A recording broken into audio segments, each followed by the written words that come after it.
A paz de Cristo, meus queridos, tudo bem com vocês?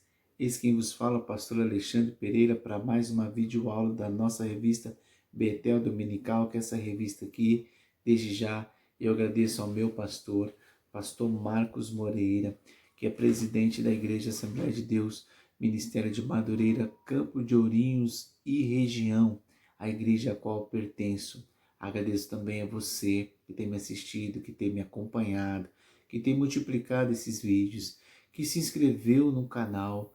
Deus abençoe a você, Deus abençoe a sua casa, Deus abençoe a sua família. Hoje nós estaremos terminando mais um trimestre, será a nossa última lição, lição de número 13, que traz como título Perseguido, mas não derrotado. O bispo Abner Ferreira, ele escolheu o livro de 2 Coríntios, capítulo 11, para nos trazer a história desse homem tão extraordinário que é o Saulo de Tarso, ou apóstolo Paulo. Vamos à nossa lição. Saulo de Tarso, ele nasceu no ano 2 antes de Cristo, na cidade de Tarso, na Cilícia, né, na região da Ásia Menor. Saulo era filho de judeus praticantes, que seguiam a seita dos fariseus. Logo, quando Saulo chega a ser moço, ser rapaz, os seus pais o encaminham até Jerusalém para que ele pudesse aprender, né, as leis de Moisés, as tradições, os costumes judaicos, a cultura judaica em si, em todos os sentidos.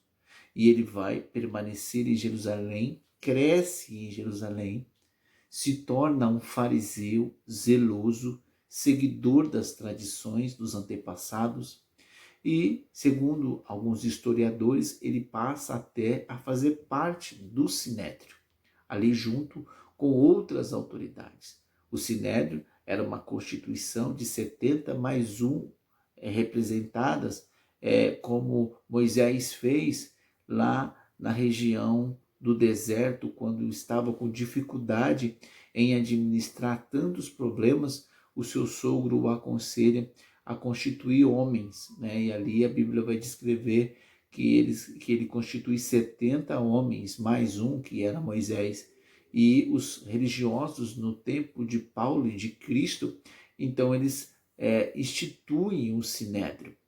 E na verdade nós vamos ter um certo ciúmes desses religiosos. Por quê? Havia, né, na concepção deles uma seita chamada Seita dos Nazarenos. E a gente sabe que se trata dos cristãos, dos nossos irmãos, dos discípulos de Cristo. E os discípulos estavam se multiplicando, a mensagem estava sendo pregada, eles estavam entrando nas sinagogas, eles estavam indo nas orações do templo e falando acerca do Messias, falando acerca de Cristo. E os religiosos, né, fariseus, saduceus, escribas, todos esses religiosos, eles começaram a ficar enfurecidos pela mensagem dos cristãos ali, dos discípulos, e passaram a perseguir. Inclusive Saulo, que era um religioso, né, também assume essa postura como se estivesse fazendo algo para Deus, como se estivesse fazendo serviço para o Senhor, prestando serviço para o Senhor na concepção dele. No entanto, ele de forma arbitrária começa a perseguir, a prender, chegando ao ponto de ser testemunha ou consentir na morte de um desses discípulos, que foi o primeiro mártir, chamado Estevão. A Bíblia diz que ele estava presente, segurando, né, as vestimentas, as roupas daqueles que estavam apedrejando a Estevão. E Jerusalém ficou pequena diante do zelo, né, diante da vontade de Saulo de perseguir, prender e até mesmo, se necessário fosse, matar esses discípulos que estavam se multiplicando. Em Jerusalém, muitos deles já haviam saído, já tinham ido para outras cidades. Outros estavam escondidos. E nós sabemos que toda essa perseguição que Deus havia permitido tinha um objetivo. O objetivo de cumprir aquilo que o Senhor falou no livro de Atos, capítulo 1, versículo 8. Ficai em Jerusalém até que do alto sejais revestidos de poder. E ser-me-eis as minhas testemunhas tanto em Jerusalém, Judeia, Samaria e até os confins da terra. Foi o que o Senhor falou, que eles tinham que testemunhar, que eles tinham que pregar nestas cidades, mas pensando nos confins da terra. E os discípulos queriam permanecer ali em Jerusalém. E aí Deus permite aquela provação, aquela perseguição, para que eles se espalhassem.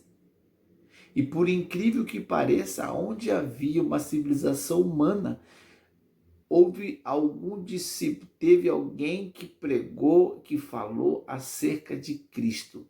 Eles conseguiram evangelizar toda a sociedade humana no seu tempo. Os 4 cantos do mundo eles conseguiram chegar. Por quê? Porque o Espírito Santo havia dado uma ordem. É importante nós entendermos que muitas vezes certas situações acontecem em nossa vida porque nós não estamos obedecendo aquilo que o Senhor falou para nós.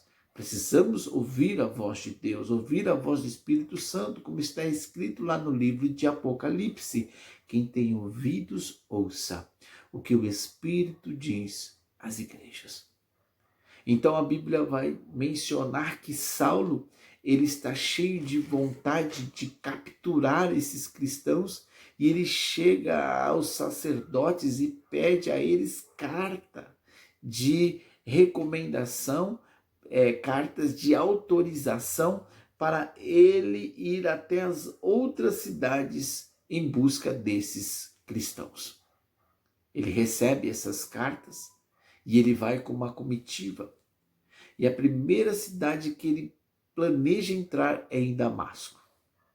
E a Bíblia vai dizer lá no livro de Atos, capítulo 9, que antes que ele entrasse na cidade de Damasco, ele vê os céus se abrindo, uma luz intensa que ilumina não só a ele, mas a todos que estavam com ele. E essa luz era tão intensa e tão forte que ela era mais clara do que a luz do sol. A Bíblia diz que ele cai por terra, ele cai no chão junto com aqueles que estavam com ele. Eles ficam prostrados. E Saulo ouve uma voz que dizia assim: Saulo, Saulo, por que tu me persegues? Lá no capítulo 9, Jesus, ele fala com Saulo acerca da perseguição que ele estava colocando, que ele estava imprimindo contra os cristãos, contra os discípulos de Cristo. Porque aqueles que perseguem os discípulos de Cristo estão perseguindo o próprio Cristo. Por isso nós precisamos confiar que ele está cuidando de nós, que ele irá tomar providência daquilo que é necessário, se nós estamos sendo fiéis ao Senhor. Podemos descansar. E aqui Saulo, ele escuta a voz do Senhor. Mas no livro de Atos, capítulo 26, versículo 14, o mesmo Saulo, que agora é Paulo, ele vai trazer à sua memória o que aconteceu de fato naquele dia, no caminho de Damasco.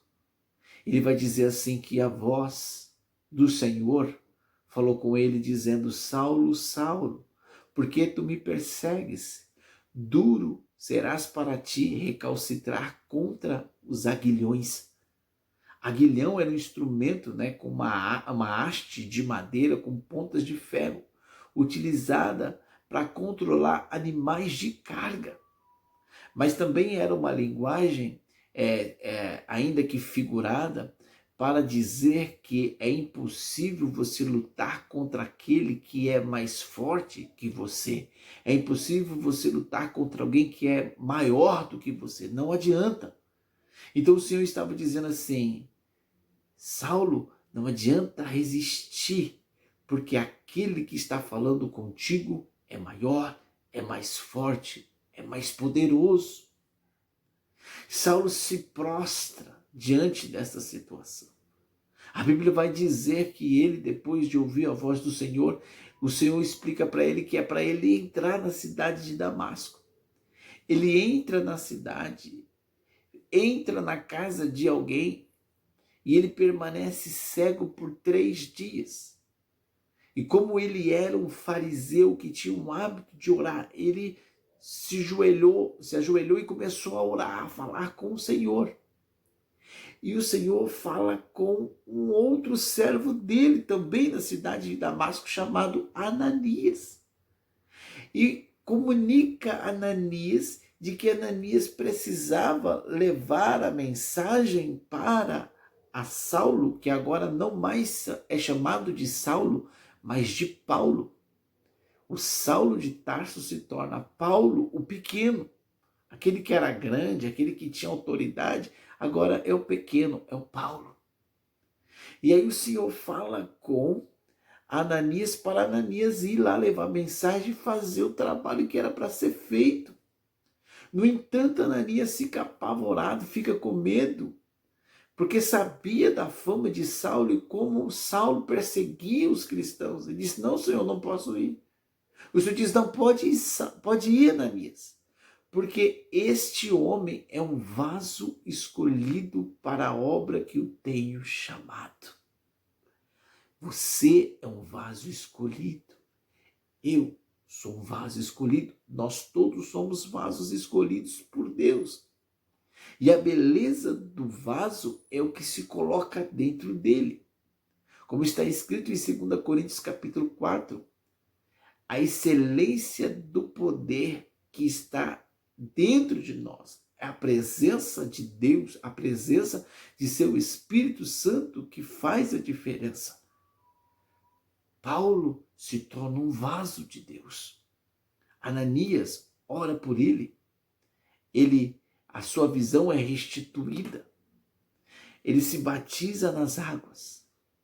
O Senhor batiza ele com o Espírito Santo. E ele começa a se preparar. Agora o perseguidor passa a ser aquele que é perseguido, aquele que vai ser perseguido. E Paulo começa o seu ministério em Damasco mesmo. E ele vai fazendo suas ministrações e traz todo o cabedal de conhecimento que ele já tinha recebido lá de Gamaliel.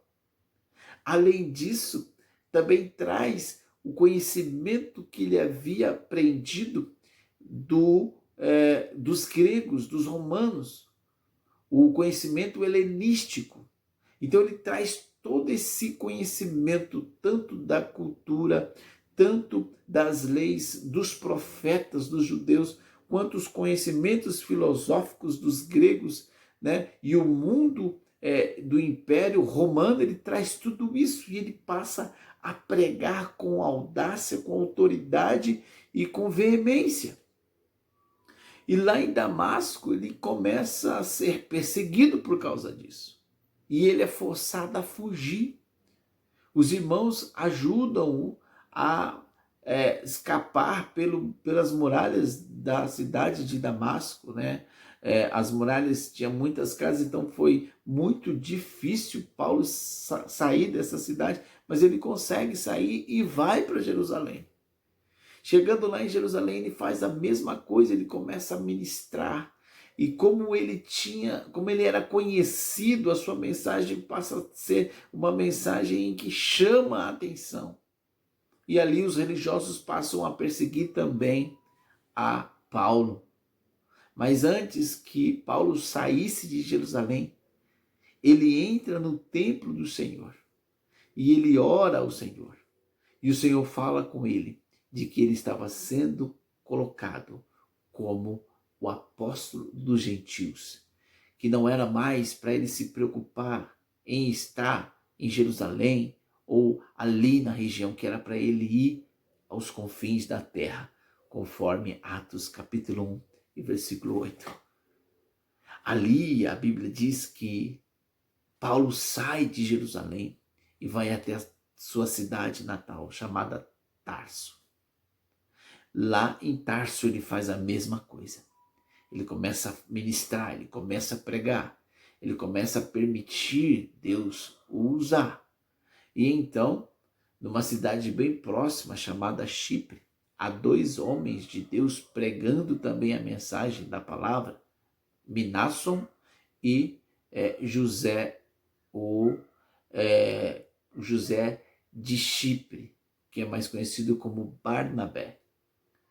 Barnabé, que já conhecia Paulo, porque intercedeu por ele lá em Jerusalém, porque a primeira vez que Paulo voltou depois de convertido em Jerusalém, os irmãos não estavam acreditando que realmente Paulo tinha sido convertido. Então Barnabé foi o que intercedeu por ele. E Barnabé estava fazendo a obra do Senhor em Chipre, uma cidade grega. E sabedor que era de que Paulo tinha o conhecimento helenístico, né? Tinha conhecimento dos gregos e dos romanos, e que era, né, cidadão romano, Barnabé convida a Paulo para fazer juntos a obra do Senhor. E é muito lindo, né? Porque aí a gente chega naquela passagem bíblica do livro de Atos, em que Deus fala com os 2, né? Estavam todos reunidos orando, e o Espírito Santo diz: separai para mim a Barnabé e Saulo para a obra que os tenho chamado. E ali ele sai na sua primeira viagem missionária e percorre várias cidades, pregando, constituindo igrejas, instalando ali novos obreiros para dirigirem esses trabalhos, e a coisa vai crescendo, e Deus vai trabalhando, e os discípulos vão aumentando, e os gentios passam então a ser instrumentos de Deus, não só para outros gentios, mas também para aqueles que viviam em Jerusalém. Porque aí nós chegamos no segundo ponto da nossa lição, que é a parte das crises, né? Nós temos lá a primeira crise que a nossa lição apresenta, que é a crise política, em que Nero ele começa a perseguir os cristãos de tal maneira a ponto de colocar fogo, né? Ele vai atear fogo em Roma e vai culpar os cristãos disso, diante de tanta perseguição. Paulo passou por essa perseguição, mas ele permaneceu fiel ao Senhor. Depois a segunda crise, né, que Paulo vai enfrentar, é uma crise econômica, que é onde eu quero falar com você aqui, que a fome assolou de tal maneira até os irmãos lá de Jerusalém, conforme está escrito lá em 1 Coríntios capítulo 16, do 1 ao 3, em que Paulo ele vai levantar uma oferta, levantar recursos para levar para os irmãos que estavam passando fome em Jerusalém.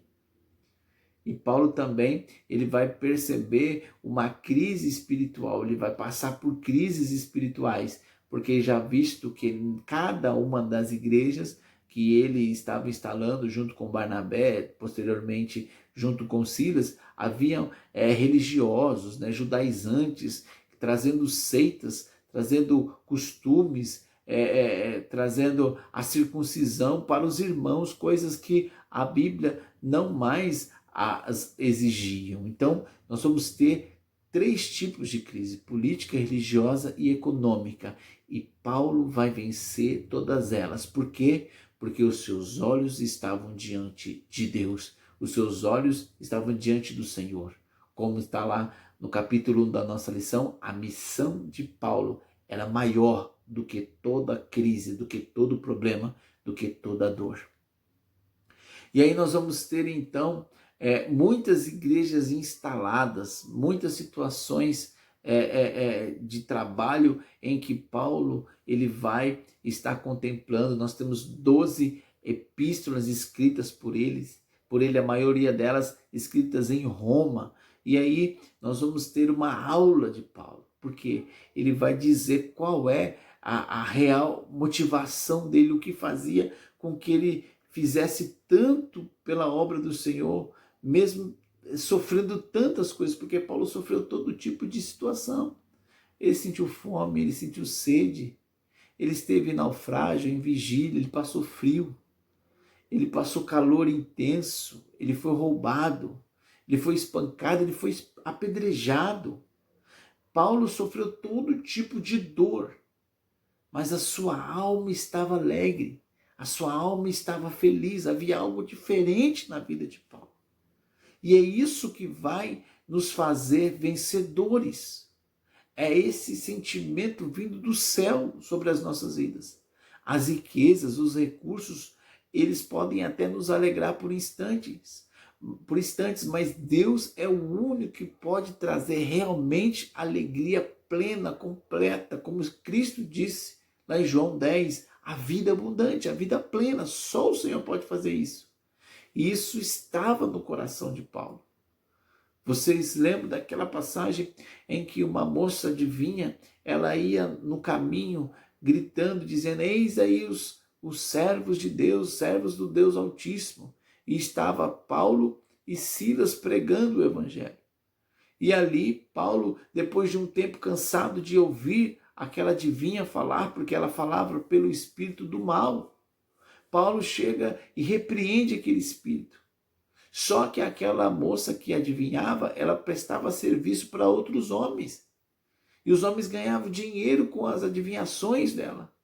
E esses homens forçam as autoridades a prender Paulo e Silas. E os dois estão presos, então, lá numa prisão romana.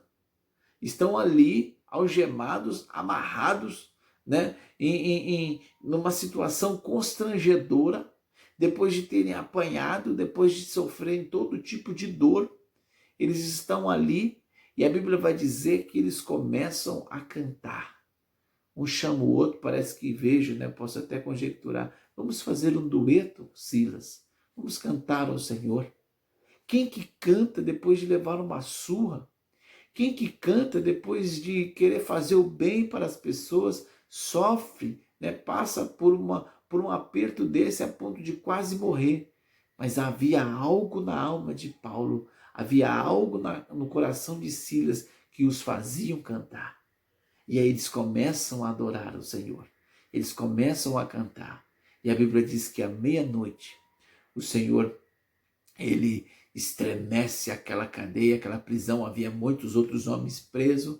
E você conhece essa história, que aquela prisão, ela estremece, as cadeias, elas caem, as portas se abrem do nada. E o carcereiro fica desesperado, fica apavorado com a situação, porque sabia que se os presos fugissem, a sua cabeça estava a prêmio. Só que, além de Deus abrir os portões, abrir a prisão, ele manteve com que todos os presos permanecessem no mesmo lugar. E aquele homem, o carcereiro, já a ponto de se suicidar, porque ele sabia que o castigo romano era um castigo muito cruel, era um castigo terrível. Então ele já pensa em suicidar e Paulo grita e diz, homem, não faça tal coisa, porque todos os homens estão aqui. E aquele homem carcereiro percebe que havia alguém diferente, estava diante de alguém diferente, que Paulo era um homem que tinha o sobrenatural sobre a sua vida. E aí ele abre o coração e diz, o que eu devo fazer para ser salvo, para alcançar isso que você tem, para experimentar isso que você vive. E aí Paulo diz, crê no Senhor Jesus e será salvo, tu e tua casa. Em outras palavras, Paulo estava dizendo, olha, a salvação de Cristo é tão poderosa e tão grandiosa que ela não salva somente a você. Crê nele, que ela é poderosa para salvar a você e aos da sua família. E essa salvação que nós recebemos por meio de Cristo, ela é poderosa para que não salve somente a nós, mas a todos aqueles que nos cercam. E aqui a gente tem então o sentimento de um homem extraordinário, que nos inspira, que nos motiva a enfrentarmos todo tipo de crise, a enfrentarmos todo tipo de provação e se manter firme, se manter caminhando com o Senhor. Como ele mesmo mencionou, no capítulo 8 do livro de Romanos, a partir do versículo 35, quem nos poderá separar do amor de Deus?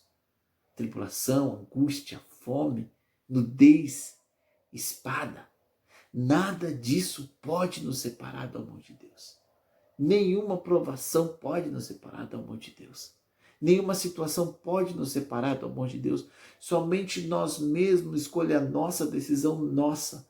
Somente nós poderá nos distanciar do Senhor.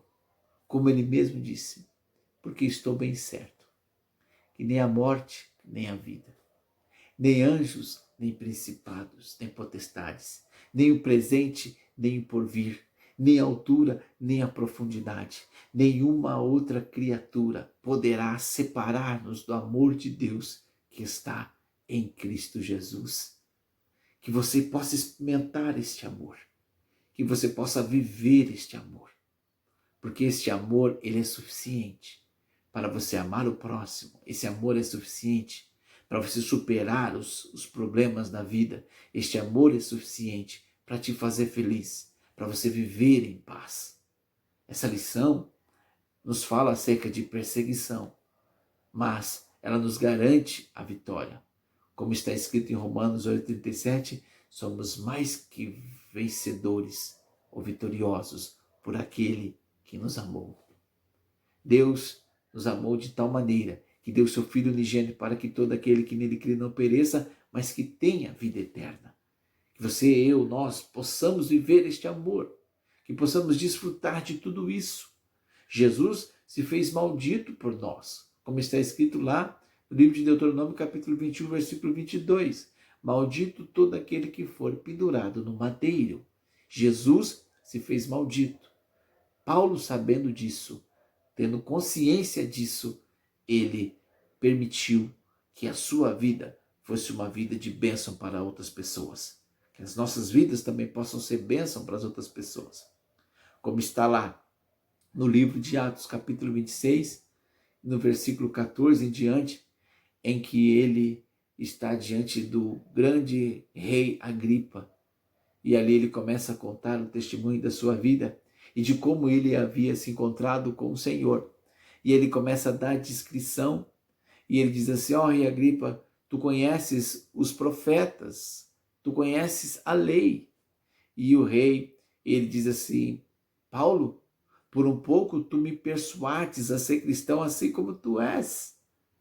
Aí Paulo responde, por um pouco, por muito, a minha vontade é que todos, não só tu, mas todos os que estão aqui, sejam igual a mim. Sintam o que eu sinto. Experimentem o que eu experimento. Vivam o que estou vivendo. Tenham o que eu tenho. Mesmo em meio à guerra, estou em paz. Vivo a salvação. Tenho expectativa da eternidade. Ando lado a lado com o Pai. Estou aqui preso em cadeias. Ele diz assim: a única coisa que eu não quero que vocês tenham é essas prisões aqui. Mas que vocês experimentem o que eu tenho experimentado de Deus. Mesmo diante de tanto sofrimento, eu tenho paz. A paz que excede todo entendimento. Que você, meu querido, possa ficar com esta mensagem, que ela toque o seu coração. Você pode perder tudo, só não perca a presença de Deus. Você pode perder tudo, só não perca a comunhão com o Senhor, que é o mais importante, e é ela que vai te fazer mais que vencedor. Deus te abençoe por essa lição. Até a nossa próxima revista. Compartilhe esse vídeo, se inscreva no canal, assine aí, clique no sininho para você receber as notificações. Deus te abençoe, que você tenha muita paz, muita alegria na sua vida, na vida da sua família. Um forte abraço, em nome do Senhor Jesus. Amém.